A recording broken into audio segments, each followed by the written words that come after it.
Всех приветствую на своем канале «Сама себе швея». Меня зовут Ирина. Во-первых, я хочу поблагодарить всех тех, кто на меня подписывается. Вас уже почти 900. Я считаю буквально каждого по пальцам. Я очень этому рада. Это значит, все, что я делаю правильно, вам нравится, вы подписываетесь. Что может быть еще лучше? Отдельное спасибо хочу сказать тем, кто со мной давно, кто постоянно лайкает мои видео, кто постоянно комментирует. Я стараюсь отвечать на каждый комментарий, надеюсь, никого не пропустила. То есть мне тоже это очень приятно, ваша такая поддержка. Огромное вам спасибо. Теперь перейдем непосредственно к сути дела. Я решила шить шубу. И снимаю для вас видео о том, как подготовить мех к раскрою. Я буду шить из эко-меха, и там много нюансов. Я расскажу, как нужно его декотировать, ну, то есть дать принудительную усадку, ну, чтобы он сел, да, а не сел тогда, когда вы будете носить изделие. Барсик, нельзя. Вот, расскажу, как кроить мех, расскажу, как его и чем дублировать, и, ну, как его подготовить. Барсик, нельзя, это он мой мех, между прочим. Что ты хочешь с ним делать? Кусает. Вам не видно, наверное, его. Он тут у меня сидит. Зевает, кусает, и у меня там мех как раз лежит, и он обнаглевает. Вот, расскажу, как подготовить мех к раскрою, и в конце покажу вам, что у меня получилось. Он у меня уже, ну, готов к шитью. Мех я заказывала у Mary Make Fustore. Я оставлю ссылку, надеюсь, правильно сказала, оставлю ссылку в описании. Я у них заказывала образцы. Образцы стоят 400 рублей. Вот такую коробку мне прислали. И плюс я еще доставку оплачивала. Но зато здесь я уже могла все пощупать, посмотреть. Все, что меня волновало. Тут на каждом кусочке написано разнообразие, просто вообще зашкаливает. Тут где-то я смотрела, есть... даже леопард. Мой любимый леопард. Тут на каждом кусочке вот так вот написано, на какую температуру, стоимость и состав. Вот. Много, очень большой выбор, и только после этого я уже заказала мех. Честно вам скажу, мне было очень страшно к этому приступать, к работе с мехом, и я долго оттягивала этот момент. Его надо было постирать, вот, чтобы он, ну, продекотировать, чтобы он дал усадку. У меня нет парогенератора, а утюгом я бы не смогла его, как положено, продекотировать. И поэтому у меня было 3 метра, метр 50 ширина, 3 метра в длину. Я в машинку стиральную, у меня это все не умещалось. И поэтому я это все в ванной замочила в воде 30 градусов и потом развешивала это все на балконе. Это, конечно, был трындец, потому что с него все стекало, вся вода. Это было очень тяжело отжать. Сам мех по себе очень легкий, но, естественно, когда он впитался в влагу, она также быстро из него выходит, но это было довольно сложно. После этого я погладила утюгом с изнаночной стороны, с паром. Мех у меня сушился обязательно в расправленном состоянии, чтобы не было никаких складок, никаких замятостей. Потом все сложила в 2 раза и прошла утюгом с изнаночной стороны. Потом я начала кроить. Так как обычную ткань мех не кроется. Надо кроить так, чтобы не повреждать по срезу ворс. Поэтому сначала это было тяжело, я ножничками аккуратно подлазила и выкраивала, но потом я уже быстро поняла принцип, и то есть работа немножко быстрее ускорилась, да, я быстренько все это накромсала. После этого мне нужно было его продублировать. Я купила дублерин пальтовый, там что-то 72, плотно 72 миллиграмма, не помню на что. Вот, 72 чего-то там плотность. И у меня он такой вот беленький, потому что у меня светлый мех, светлая изнанка. И я взяла беленький дублерин. когда я дублировала, я использовала несколько вариантов. Сначала я слышала, что где-то дублируют через влажную тряпку. И я попробовала дублировать через влажную тряпку. Но у меня очень сильно, при этом я давила сильно, и у меня очень сильно сплющился мех. И он потерял вот эту свою пышность, потерял первоначальный вид, и меня это не устраивало, мне не нравилось. Ну, то есть было видно, что он отличается от того, который у меня есть.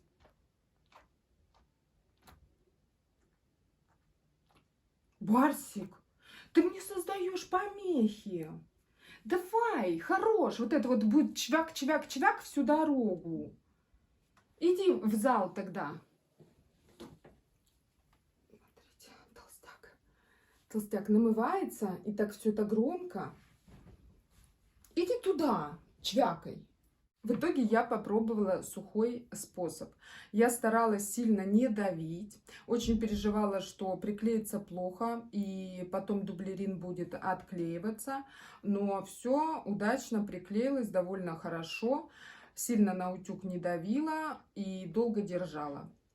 И в итоге все детали продублировала именно вот таким вот сухим способом. И изнаночная сторона у меня не была... Ой, не изнаночная, наружная сторона у меня не была повреждена. То есть она оставалась в таком же, первоначальный вид имела такой же.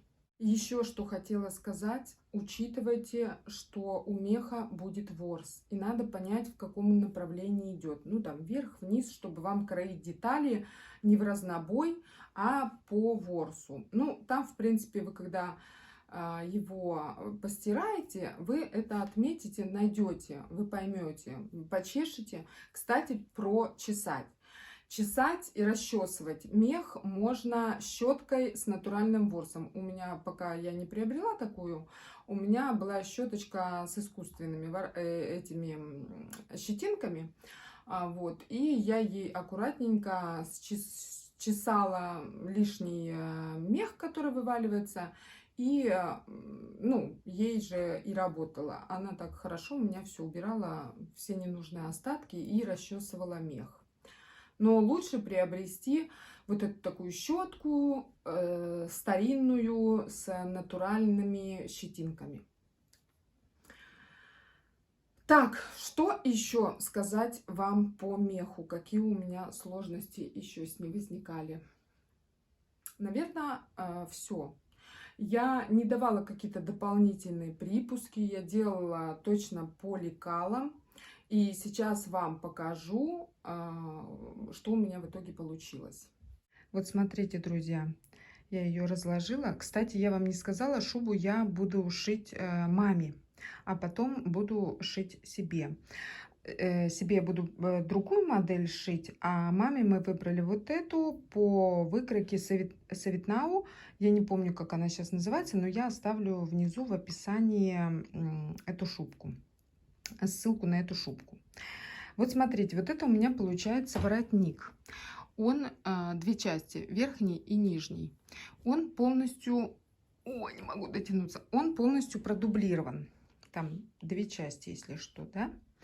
Вот здесь что дублируется? Вот эти вот верх, вот эти они отдельные части, да, и вот этот низ, это тоже. Получается, верх и низ состоит из 4 вот таких вот частей. Ничего не дублируется, кроме вот здесь вот, видите, вот эти вот, как они, подборты будут, ну, дальше будет идти подклад, вот кроме вот этих, назовем их подбортами, вот они продублированы, вот эта часть продублирована, и получается вот здесь вот эта часть продублирована. Вот, больше здесь ничего не дублируется. Дублируется снизу вот такая вот штучка, да, вот это вот. И две маленькие, они будут вот здесь вот. Они тоже лежат вот продублированные. Сейчас я вам покажу, как тут интересненько будет. Уберу вот это вот. Вот так вот. Здесь у нас, кстати, будет идти молния. По-моему, она идет вот тут. молния будет идти. И молния будет пришиваться к планкам из эко-кожи. Сейчас я вам тоже их покажу. Вот, и получается вот тут вот будут кармашки. Такие внутренние, вот туда, вот так. Такие вот кармашечки. Я думаю, что будет очень красиво. И мне осталось продублировать вот здесь вот низ. Там где-то, наверное, ну, чуть выше вот этой части. Здесь идет, видите, так как на увеличение. Вот так вот идет. И надо будет чуть выше продублировать. И потом это вот так будет заутюживаться. А дальше будет идти подклад. И какие части у меня из эко-кожи. Эко-кожу я взяла очень дешевую, потому что мне сложно было подобрать по цвету. Это получается у нас карманы. Ну, в карманах, часть карманов. Я их тоже продублировала таким же дублерином, что и шубу. Здесь было все очень просто, а он приклеился вообще быстро. Быстро и намертво. Вот. И ничего с этой стороной вообще, это у меня тут от мелка осталось, надо протереть тряпкой. И с этой стороной ничего не произошло. Вот так вот выглядит. И вот сами планки под молнию. Все планочки нужно было продублировать. Между прочим, с эко-кожей я тоже ни разу не работала, но протестировала на кусочки. Мне надо еще молнию пойти, кстати, найти, и надо нитки подобрать. Протестировала на кусочки. Я буду делать это с кремом для рук. Вроде когда крем для рук проводишь, вот здесь вот по поверхности, машинка идет хорошо. Тоже нельзя сделать ни одной ошибки, потому что будут оставаться следы от иголок, от строчки. Если, допустим, прострочил и что-то не получилось, то уже исправить будет нельзя. Вот, друзья, что я хочу сказать. В следующем видео я начну снимать процесс пошива шубы. Так что подписывайтесь на меня, ставьте лайк, кому было полезно это видео, кому понравилось. Все, жду вас в следующих жду вас у себя на канале. Все, ребятки, всем пока.